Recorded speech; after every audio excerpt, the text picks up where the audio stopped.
আনিসুল হক foundation মূলত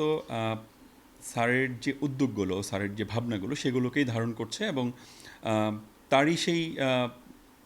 সমাধান যাত্রায় আমরা মনে করি যে গ্রিন সেভার্স কিছুটা সারথি হতে পেরেছে। গত 5-6 বছরে যে সবুজায়ন উদ্যোগগুলো হয়েছে আনিসুল হক ফাউন্ডেশনের মাধ্যমে, সেখানে গ্রিন সেভার্স এই উদ্যোগের সাথে সম্পৃক্ত হয়ে বিভিন্ন স্কুল কলেজে বৃক্ষরোপণ, বিভিন্ন চাহিদা সম্পন্ন পরিবারের মধ্যে ফলদ বৃক্ষের চারা বিতরণ, উন্মুক্ত জায়গায় বৃক্ষের চারা রোপণ থেকে শুরু করে সবুজায়নের নানাবিধ উদ্যোগের সাথে সম্পৃক্ত হয়েছে। এবং সব মিলিয়ে ঢাকার জন্য তিনি যেমনটা চিন্তা করেছিলেন, বিশেষ করে যে সবুজ ঢাকার ধারণাটি যিনি তৈরি করেছিলেন, যিনি এটার স্বপ্ন দেখেছিলেন, আমরা মনে করি যে তিনি যে সবুজ ঢাকার স্বপ্নটি দেখেছিলেন, এটা এটা এখন পর্যন্ত আমরা যারা কাজ করছি বা ভবিষ্যতে যারা কাজ করবে তাদের জন্য একটা লিভিং ডকুমেন্ট। তিনি তার সেই স্বল্প সময়ের মধ্যে তিনি হয়তো সব করে দিতে পারেননি, কিন্তু তিনি একটি রোড ম্যাপ আমাদের কাছে দিয়েছিলেন, যেটি এবং তিনি একদল তরুণকে,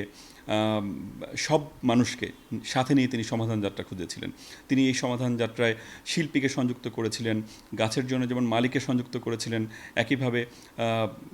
সর্বস্তরের মানুষকে তিনি গবেষক, শিক্ষক, লেখক, শিল্পী সবাইকে সঙ্গে নিয়ে তিনি এই সমাধান যাত্রার সূত্র খুঁজেছিলেন। এবং সেই জায়গাটায় কিন্তু সবুজ নিয়ে যে কাজগুলো হয়েছে, বিশেষ করে সবুজ ঢাকার যে উদ্যোগ, সেখানে এই যে এখন আমরা ছাদ বাগানের ক্ষেত্রে যে ট্যাক্স রিবেটটা পাচ্ছি, এটি তারই কিন্তু চিন্তার ফসল। পরবর্তী মেয়ররা এটিকে বাস্তবায়ন করেছেন, কিন্তু এই ধারণাটিকে আসলে তিনি প্রথম সামনে এনেছিলেন এবং সেটির বাস্তবায়নের তিনি উদ্যোগী হয়েছিলেন। একইভাবে ভ্রাম্যমাণ বৃক্ষ ক্লিনিকের যে কনসেপ্টটি, যে মানুষের দোরগোড়ায় গাছ ও গাছের সেবা পৌঁছানো, যারা শহরবাসী, যারা চেষ্টা করছেন সবুজের জন্য, যারা মনে করছেন যে শহরটিকে সবুজ করতে তারাও সঙ্গী হতে পারেন, মেয়রের স্বপ্নকে তারাও বাস্তবায়ন করতে পারেন, তিনি কিন্তু শুধুমাত্র স্বপ্ন দেখিয়ে ক্ষান্ত হননি, মানুষের দোরগোড়ায় সেই সেবাটুকুও তিনি কিন্তু পৌঁছাতে উদ্যোগী হয়েছিলেন। এবং সেই ভাবনা থেকে কিন্তু ভ্রাম্যমাণ বৃক্ষ ক্লিনিক থেকে শুরু করে গাছের হাসপাতালের চিন্তাও তিনি কিন্তু করেছিলেন। সব মিলিয়ে আমি মনে করি যে আমরা তার অবর্তমানে যারা তার স্বপ্নটাকে লালন করছি, তার সেই